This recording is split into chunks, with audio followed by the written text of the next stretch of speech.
ما تر اوسه خپله مېرمنه او 3 اولادونه مې نه دي لیدلي، نو دا مې ډېر سخت ارمان ده چې خپله مېرمنه او اولادونه وګورم.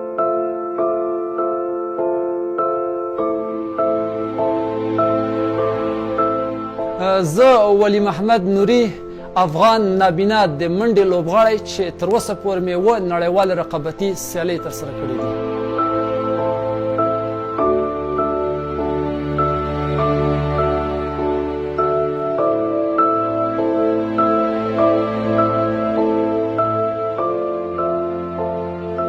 ډېر سخت ټپي شوم ان ته دی چې د ډېر وخت لپاره کوما ته لاړم. کله چې په هوش راغلم ښایسته نړۍ مې بدرنګه شوه، رڼا ورځ مې توره شپه وله، خو زه خفه نه ولم ځکه د ما ډېره هېوادنۍ مینه وله، نو دا خو مې سترګې ړندې شوې، سر مې د ان ترې قربان وي.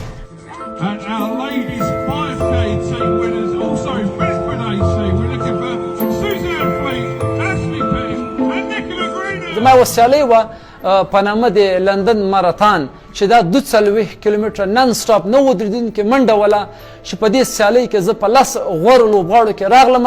کله چې ما ته مډال راکوه دلته د افغانستان نوم یاد شو چې ولی محمد د افغانستان یو نابینا لوبغاړی ده. په دغه سیالۍ کې زرګونه لوبغاړي شاته کړل او مډال یې وګټه.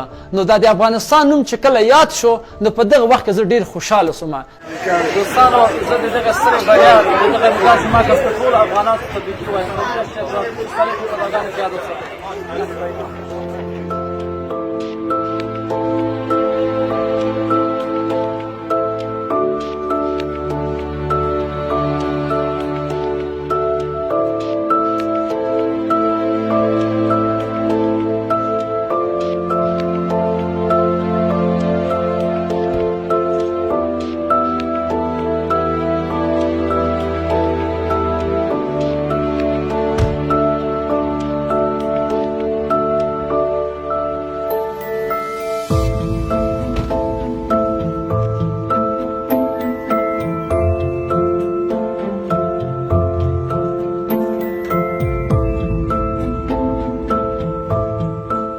په جیم کې موږ یو څه نرمش کوو، مطلب وزن یا سینه کشي، همدارنګه کارډیوسټافر دی لکه کراس ټرینر د رننګ ماشین د حساب کتاب دی. کله چې جیم کې موږ زه یو ساعت نیم ساعت کار وکړم، دې نه بعد بیا زما همداسې ځانګړي ځایونه لکه په نامه د زازي او پارک ده هلته ځو، هلته هم دوی ځانګړي ځایونه د منډې لپاره لري. د زازي پارک په څنګ کې همداسې نور غرنۍ سیمې دي چې د موسم کله داسې بعضې منطقې دي چې هلته ډېر ښه مؤثره تمرینات منډه ترسره کیږي. دا چې اوس زه نابینا یم، زه تنها منډه نشم کولی، طبعا ما سره به مې خپل مربي وي. یوه تسمه ده چې هغه تسمې اوږدوالی 1.5 متر ده، د هغې په وسیله چې هغه یو اړخ یې زما روزونکی نیسي، یو اړخ یې زه نیسم. د همغې په وسیله موږ سیالۍ هم کوو، د همغې په وسیله موږ منډه هم وو.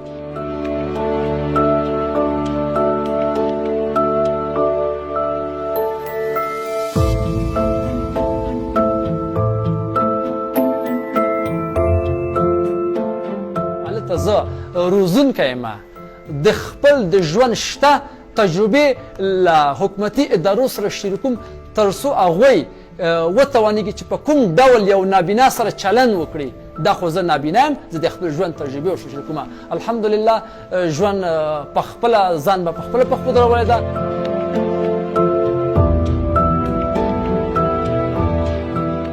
یو خو دا چې د روانې جګړې قرباني ړوند شوی یم، خیر زه د ړوند یم خو چې په افغانستان کې یو تلپاتې ارامه صلح راشي. او دوم ارمان مې دا ده چې ما تر اوسه خپله مېرمنه او 3 اولادونه مې نه دي لیدلي، نو دا مې ډېر سخت ارمان ده چې خپله مېرمنه او اولادونه وګورم. خدای دې د ښکېلو اړخونو په زړه کې د رحم وواچوي چې دغې روانې جګړې ته د پای ټکی کېږدي تر څو ټول افغانان په یو ارامه فضا کې ژوند وکړو.